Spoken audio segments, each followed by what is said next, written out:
शिव बाबा याद है ना। ओम शांति। आज सुनते हैं 2 मई 74 के अव्यक्त बाप दादा के मधुर महावाक्य। आज की मुरली का टाइटल है अब बाप समान सर्वगुण संपन्न बनो। आज की मुरली में बाबा ने लास्ट स्टेज का क्या गायन है इस बात को स्पष्ट किया। साथ साथ बाबा ने कहा जो सर्व बातों में संपन्न होता है उसकी क्या निशानी होती है। नेक्स्ट बाबा ने कहा तुम ब्राह्मण बच्चों का सबसे बड़े से बड़ा धंधा कौन सा है, या बड़े से बड़ा दान या बड़े से बड़ा पुण्य कौन सा है। फिर बाबा ने कहा गुड़ियों का खेल कौन सा है जिसमें बच्चे कभी कभी बिजी हो जाते हैं। साथ साथ बाबा ने विशेष जो है ये पूछा कि बच्चे तुम महान विजयी हो या महान कमजोर, इसकी क्या निशानी है। तो आओ सुनते हैं 2 मई 74 की मुरली। अपने आप को मास्टर ज्ञान सागर समझते हो। जैसे ज्ञान सागर सर्व शक्तियों से संपन्न है, ऐसे अपने को भी सर्व प्राप्तियों से क्या संपन्न अनुभव करते हो।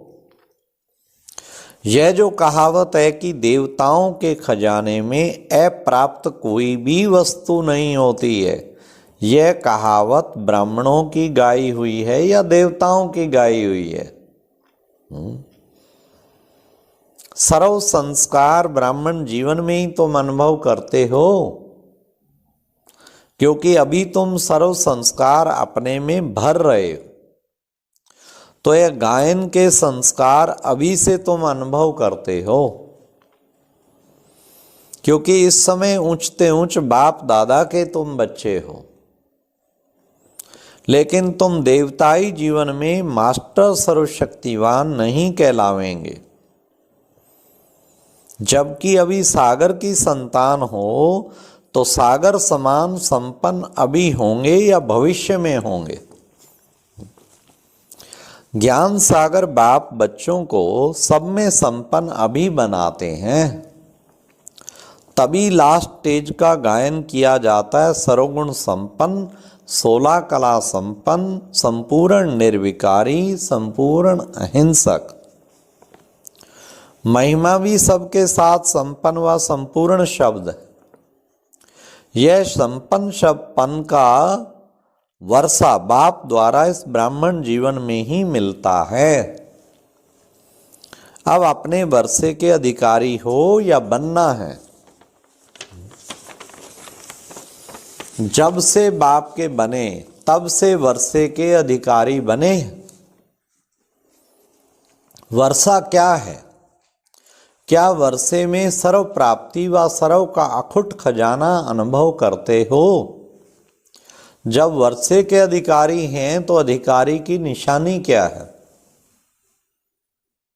अधिकारी बाप समान सदा कल्याणकारी, रहम दिल, महाज्ञानी, गुणदानी, बाप का हर संकल्प, हर बोल, हर कर्म द्वारा साक्षात्कार कराने वाला साक्षात बाप समान होगा। ऐसे अधिकारी का गायन है कि उसके जीवन में अप्राप्त कोई वस्तु नहीं।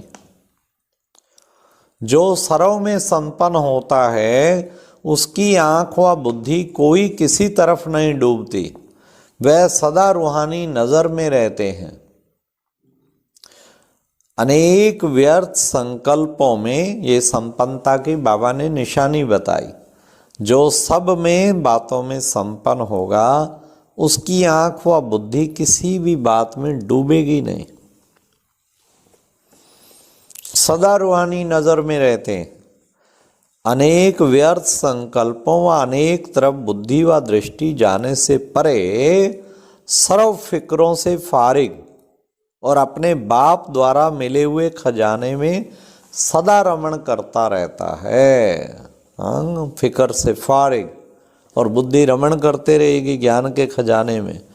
उनको दूसरा कोई अन्य संकल्प करने की भी फुर्सत नहीं रहती, क्योंकि बाप द्वारा मिले हुए खजाने को स्वयं के प्रति व सर्व आत्माओं के प्रति बांटने व धारण करने में वह बहुत बिजी रहता है।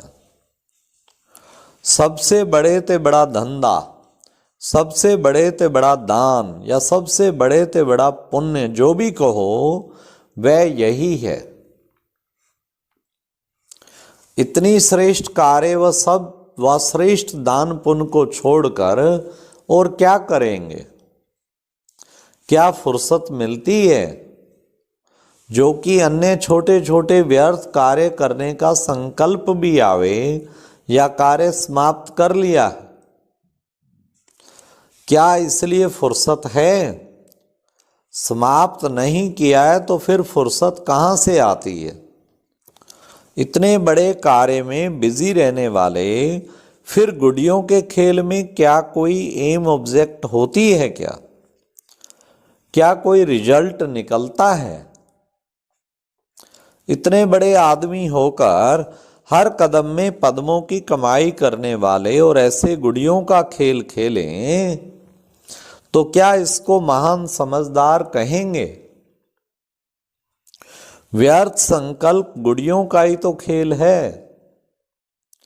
अभी तक जो भी ऐसे बचपने के संस्कार हैं क्या, जिसका अपनी आवश्यक और समीप की चैतन्य शक्तियों, संकल्पों और बुद्धि अथवा मन और बुद्धि पर कंट्रोल नहीं, अधिकार नहीं या विजय नहीं, तो क्या विश्व के स्वराज्य का अधिकारी व विजयी रतन बन सकता है?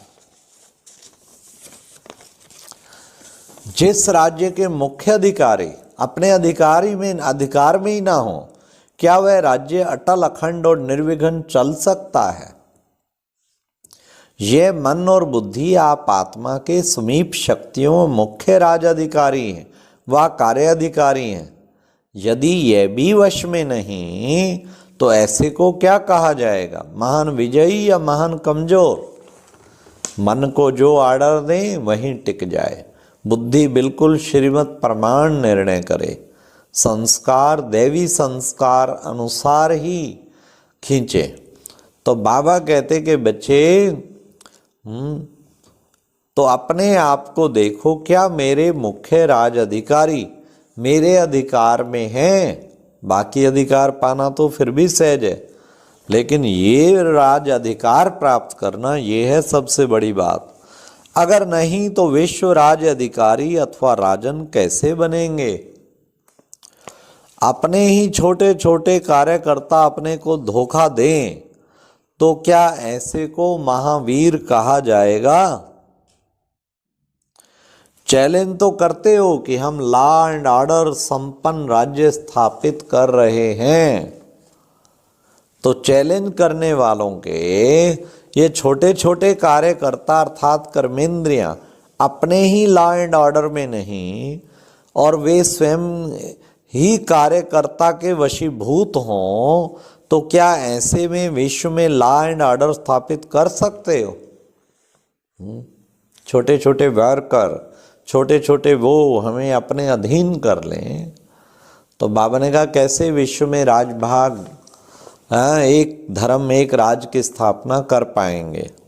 तो बहुत जरूरी है खुद करो। तब बाबा कहते रात को दरबार लगाओ, हर कर्मेंद्रियां कहाँ तक अपने अधिकार में हैं ये चेक करो और अभी से विजयीपन के संस्कार धारण करो। बाप दादा का नाम बाला करने वाले ही बाप समान संपन्न होते हैं। अच्छा, इस मुरली का सार,